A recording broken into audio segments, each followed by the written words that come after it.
उन्हाळा सुरू झाल्यावर ना काहीतरी थंड आणि हेल्दी खावं वाटतं। चला तर मग आज आपण बनवूया फ्रूट कस्टर्ड।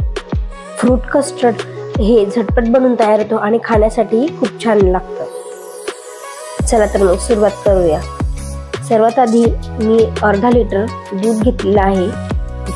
दुधाला एक छान उकळी येऊ द्यायची आहे। दुधाला एक उकळी येते तोपर्यंत आपण फ्रूट कस्टर्ड साठी लागणाऱ्या दुसऱ्या साहित्याची तयारी करून घेऊ। फ्रूट कस्टर्ड म्हटल्यावर फ्रूट कस्टर्ड लागणारच, तर त्यासाठी मी इथं ॲपल घेतले, पेरू, काळे द्राक्ष, हिरवे द्राक्ष, डाळिंब, केळी आणि अर्धी वाटी साखर घेतलेली आहे आणि ड्रायफ्रूट घेतले, ते थोडे खलबत्त्यामध्ये कुटून घेतलेले। फ्रूट्स हे जास्त मोठे मोठे नाही कापायचे, बारीक बारीक कापून घ्यायचे।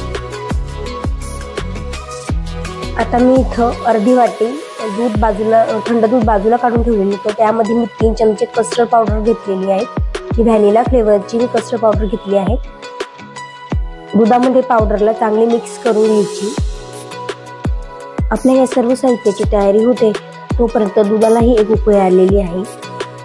दुधाची ही वरती जी आलेली साय आहे ती पण दुधामध्ये आपल्याला टाकून घ्यायची आणि आजूबाजूने असं ही काढून घ्यायची आहे। आता यामध्ये मी अर्धी वाटी साखर घातलेली आहे। जास्त साखर यामध्ये घालायची नाही। साखर घातल्यानंतर दुधाला परत एक उकळी येऊ द्यायची आहे। दुधाला एक उकळी फुटलेली आहे। आता आपण यामध्ये कस्टर्ड पावडर घालूया। कस्टर्ड पावडर घालत असताना दूध कंटिन्यू हलवत राहायचं आहे, जेणेकरून ती कस्टर्ड पावडर जी आहे ती खाली जाऊन तळाला बसणार नाही। अशा प्रकारे कंटिन्यू धीरे धीरे सगळं दूध हलवत राहायचे आणि आजूबाजूची साय काढत राहायची आहे। उन्हाळ्यात ही फ्रूट कस्टर्ड खायला खूप छान लागते। जर घरी पाहुणे आले तर त्यांना सुद्धा आपण हा पदार्थ पटकन बनवून देऊ शकतो। दूध कंटिन्यू हलवत राहायचंय। धीरे धीरे दुधाचा थिकनेस हा वाढत जात आहे, तुम्ही बघू शकता। या स्टेजवर आल्यानंतर आपल्याला गॅस बंद करायचा आहे। दुधासाठी इतकं घट्टपणा हा बरोबर आहे, जास्त घट्ट आपल्याला बनवायचं नाही, कारण थंड झाल्यानंतर अजून जास्त हे दूध घट्ट होतं। आता मी हे दूध एका बाउलमध्ये काढून घेते आणि याला थंड होण्यासाठी फ्रीजमध्ये ठेवते।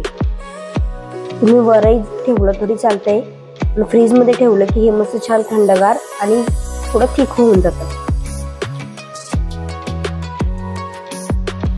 दूध हे आता आपलं मस्त थंड झालेलं आहे। आता यामध्ये आपण जे चिरून घेतलेले जे फ्रूट्स होते ते सर्व आता याच्यात घालायचे आहे।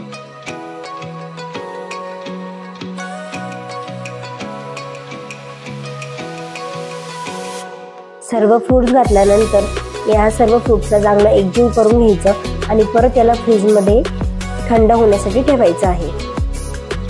तुम्ही फ्रीजमध्ये जरी नाही ठेवलं तरी चालतंय, पण याला फ्रूट्स घातल्यानंतर ॲटलिस्ट 10 मिनिटं तरी याला बाहेर ठेवायचं, जेणेकरून ह्या सर्व फ्रूट्समध्ये हे मिल्क मुरेल आणि ते खाण्यासाठी खूप छान लागेल।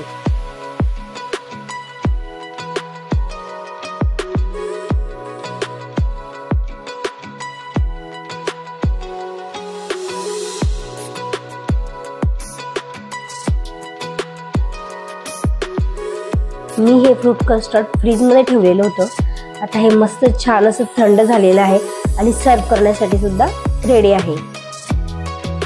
काय मग तुम्ही पण बनवताय ना फ्रूट कस्टर्ड? मी दिलेल्या ह्या रेसिपीनुसार तुम्ही फ्रूट कस्टर्ड बनवून बघा आणि कसं झालं मला कमेंट बॉक्समध्ये नक्की सांगा। माझा हा व्हिडिओ तुम्हाला आवडला असेल तर व्हिडिओला लाईक नक्की करा, तुमचे मित्रमैत्रिणी नातेवाईक यांच्यासोबत सुद्धा शेअर करा आणि सर्वात महत्त्वाचं म्हणजे चॅनलला सबस्क्राईब करा। आणि हो, आज रमजान ईद आहे, त्यानिमित्ताने माझ्याकडून तुम्हा सर्वांना रमजान ईदच्या हार्दिक शुभेच्छा। चला तर भेटूया आता पुढच्या नवीन रेसिपीमध्ये।